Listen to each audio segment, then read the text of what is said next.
안녕하세요. 오늘은 생물 다양성에서 생물 다양성 보전, 그리고 소중한 생물 다양성과 위협받는 생물 다양성에 대해서 해보겠습니다. 첫 번째입니다. 생물 다양성이 감소하는 원인을 설명할 수 있고요. 생물 다양성 보전의 필요성을 설명할 수 있고, 요거는 내일 할 건데요. 보전을 위한 활동 방법을 조사, 발표해 볼 겁니다. 자, 첫 번째입니다. 자, 수업을 하기 전에 우리나라 명태가 사라진 거 알고 있나요? 국산 명태를 그 마트에 가보면 거의 볼 수가 없어요. 확인해보면 러시아 명태를 볼 수 있거든요. 우리나라 명태가 사라진 까닭이 무엇일까요? 자, 오늘 일단 개념 영상부터 먼저 보겠습니다.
자, 잘 봤나요? 그러면 방금 영상에서 봤던 내용을 다시 한번 설명하겠습니다.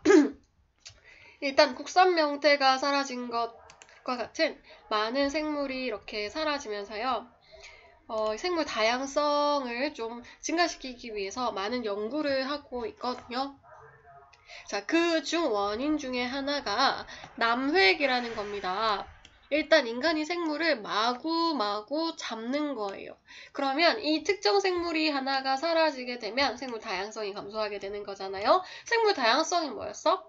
어떤 곳에서 다양한 생물의 정도를 얘기한다고 했잖아요. 생물의 다양한 정도를 얘기한다고 했잖아. 그러니까 생물이 다양하지 않게 된다는 거죠. 옛날에 인간이 뿔을 얻기 위해서 코뿔소를 막 남획해가지고요. 사라질 위기에 놓였었죠. 그리고 인간이 자연을 개발하는 과정에서 서식지를 파괴하게 됩니다. 그러면서 두 번째 원인은요, 서식지 파괴가 되고요. 가장 심각한 원인이 됩니다.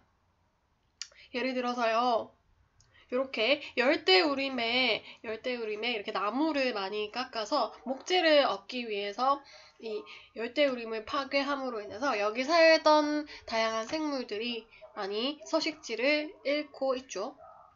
자, 그리고 마지막은요, 원래 살던 곳에서 다른 곳에서 사는 생물로 사람들이 의도적으로 옮겨서 토종생물을 위협하는 이것은 외래종이라는 건데요.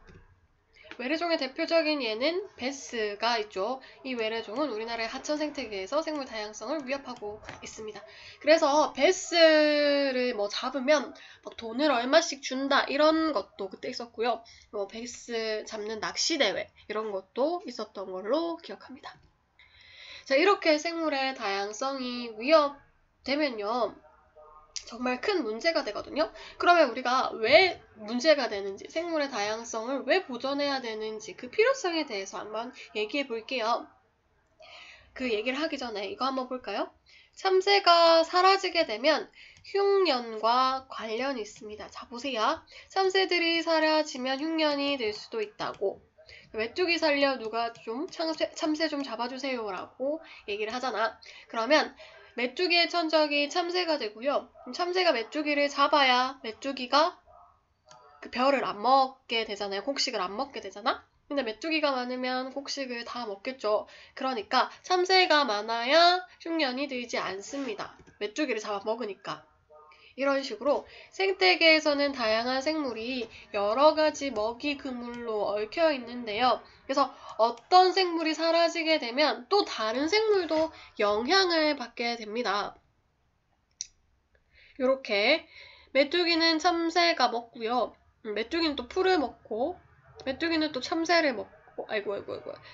메뚜기는 풀을 먹고, 참새는 메뚜기를 먹고, 또 부엉이는 참새를 먹잖아?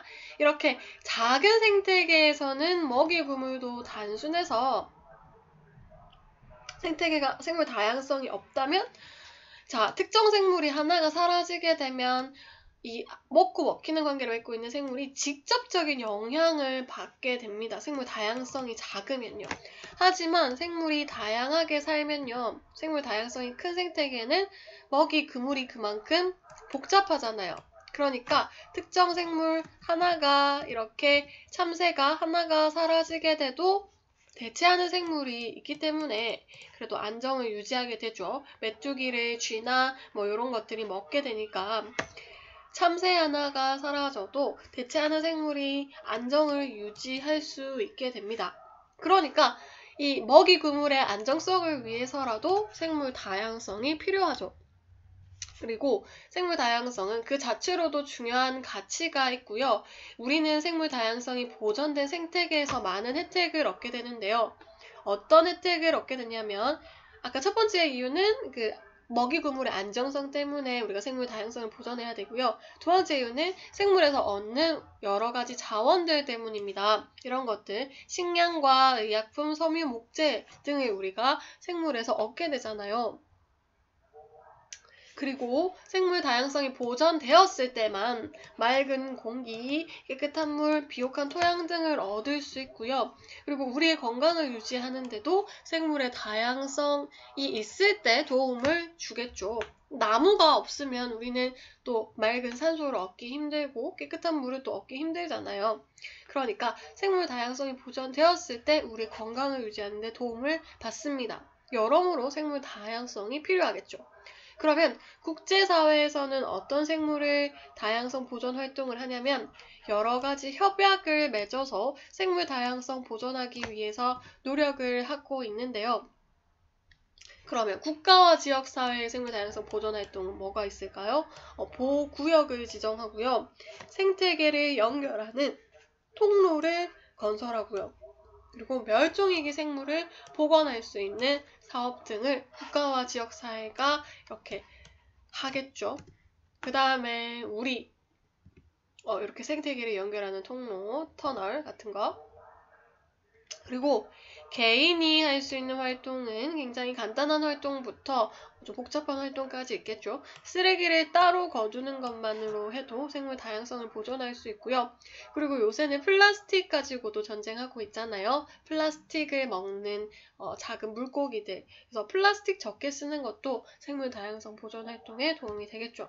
그리고 친환경 농산물을 이용하고요. 그 다음에 옥상 정원과 같은 생물의 서식지를 우리가 만들고요. 그 다음에 모피 제품 때문에 많은 털을 가진 생물들이 고통을 받고 있는 거 알죠? 그래서 모피로 만든 제품을 사지 않고요. 그 다음에 희귀한 동물 같은 거를 애완용으로 기르지 않고요.